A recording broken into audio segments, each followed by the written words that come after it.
Hey guys, here's Heiko.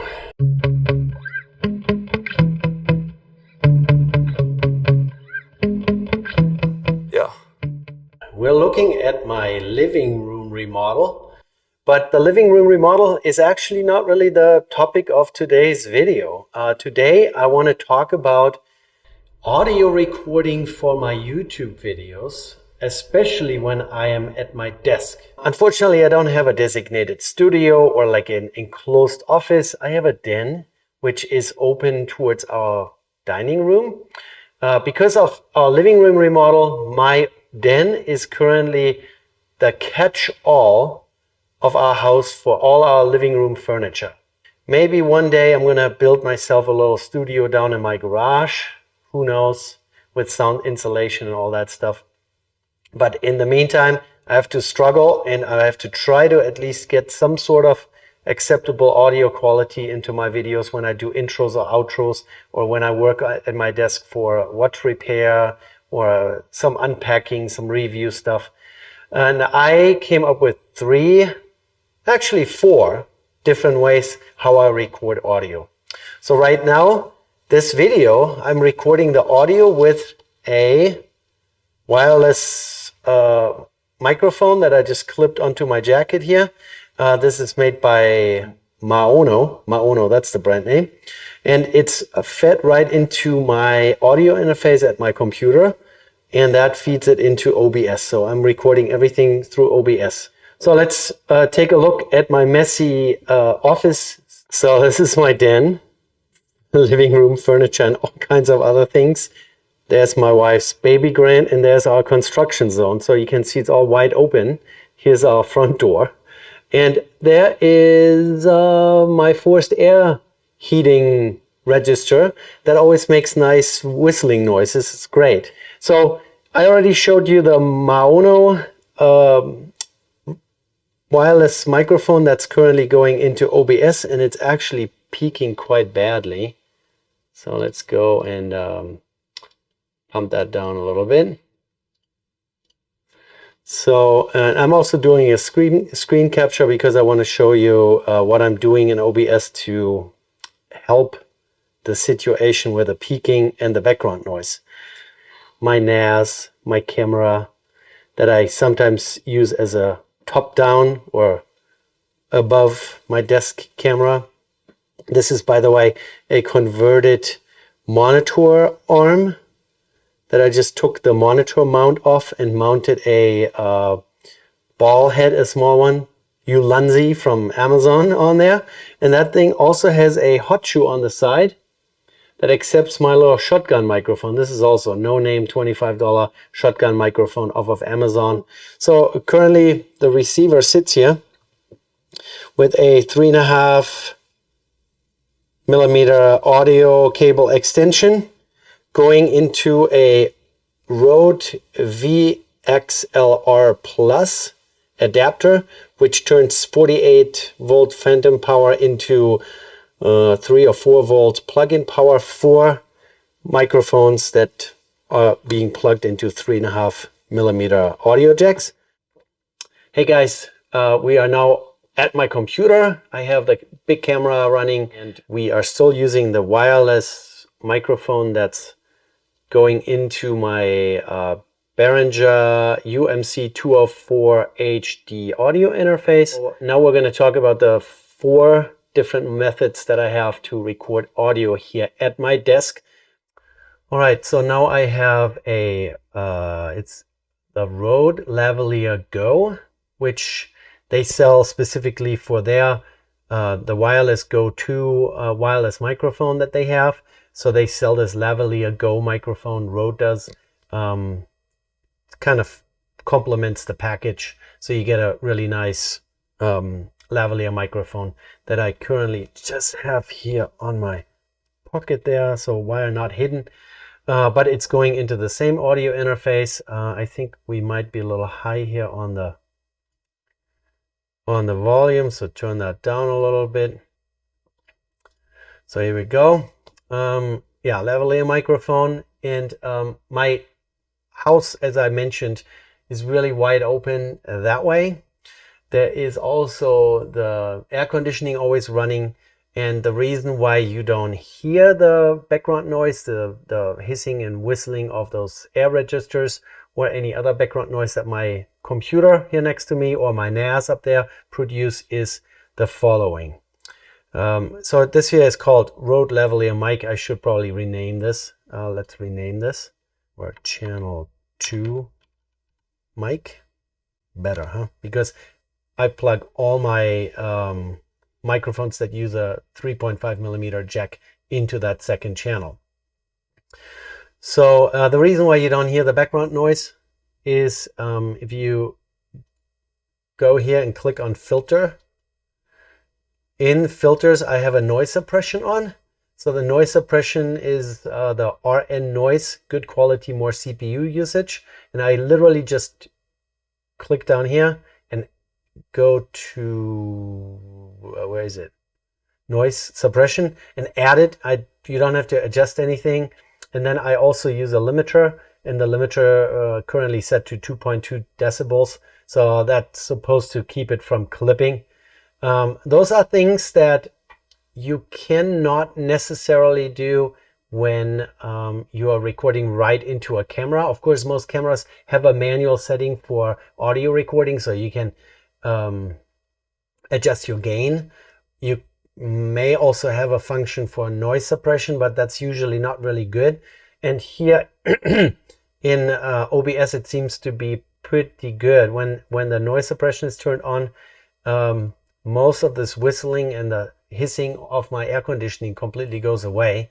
And then I just got to make sure that my dogs are outside so they don't bark or run around or chew on their bone right next to me. So that's Lavalier. And this is pretty nice when you are working on the desk. You have your microphone in a static kind of a distance to your mouth, so you can move around, you can do stuff with your hands, and the microphone doesn't get in the way. That's pretty much primarily what I'm using it for. And I'm going to plug in the next one, which is, so I now plugged in the shotgun microphone that is mounted next to my camera on my camera arm. So that shotgun microphone is really cheap, or 25 bucks. But I can, again, with a 3.5 millimeter jack, go into the VXLR Plus Rode adapter into the second channel of my UMC 204 HD, and then run this into OBS and control the gain. Here on the screen you can see OBS has a volume slider. So this here is not the OBS session that's actually recording. The OBS session that is actually recording is this one here. But yeah, this looks better, right? So yeah, so I usually bring the slider down, then I adjust the gain on my audio interface and kind of to roughly dial it in, and then while I'm recording I can still use the audio slider. This one here doesn't have any effect because, like I said, this is not the session of OBS that actually does the recording right now. This is just for you guys to look at. So lavalier microphone. Then now we're at a shotgun microphone, which is overhead. It's outside of the shot of the camera. It's about, how far away is it? Here's my tape measure. We're about 25 inches away from my mouth. That's pretty far. If I could bring this a little closer, I could probably put a little arm on there and bring the microphone closer to my face. Here, just so you guys see that one more time. So there it is. That microphone is currently recording my voice. So wireless, lavalier, and the lavalier is probably going to turn into my new favorite because it has a relatively decent sound quality. It's relatively easy to control with my audio interface.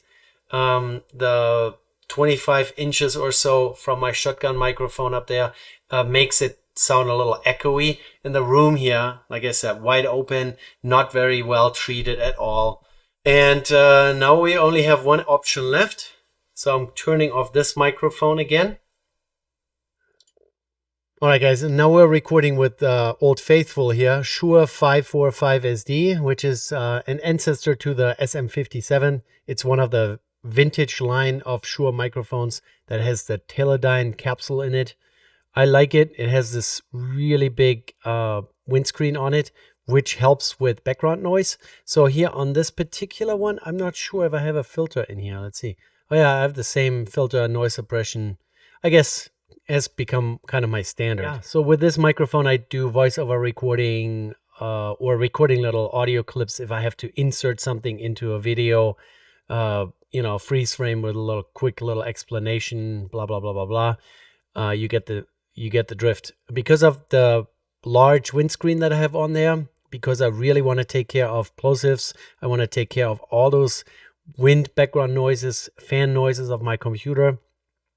This is kind of a passive reduction of noise. It actually has a relatively low sensitivity and output level. So I have, people call it a cloud lifter because that's, you know, the most common or the most known product. But I actually have a, what is it called? It's the Klark Technic mic booster CM1. They also make one. Let's find the other one. Here's another one. This is the inline version, Klark Technic mic booster CT1, and the CM1. Let me show you real quick. It's sitting in a really dusty spot. So here, that little thing, that's the Klark Technic mic booster CM1. It's an inline. You know, you go in with a XLR cord and go out, and then it goes into that. So that's my audio interface, in case you're wondering. So that's what I'm using. And yeah, lots of dust, as you can see. I need to really dust here. My goodness gracious.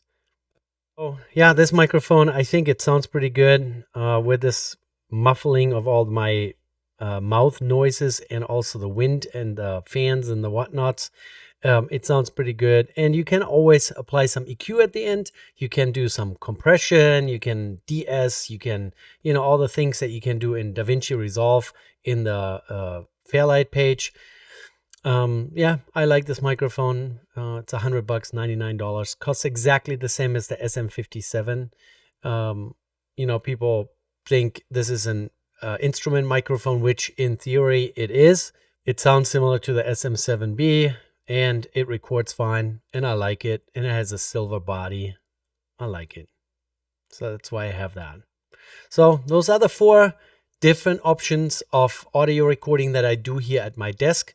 Wireless, lavalier, then the shotgun microphone, and then at the end, my normal studio microphone or my instrument microphone.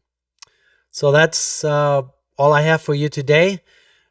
Maybe this video will help someone who's just getting started. I mean, I'm not an expert, don't take me wrong, but for someone who's just getting started, maybe it gives you an idea how you can set up your audio recording at your desk or at your workbench if you're doing a lot of camera top-down footage.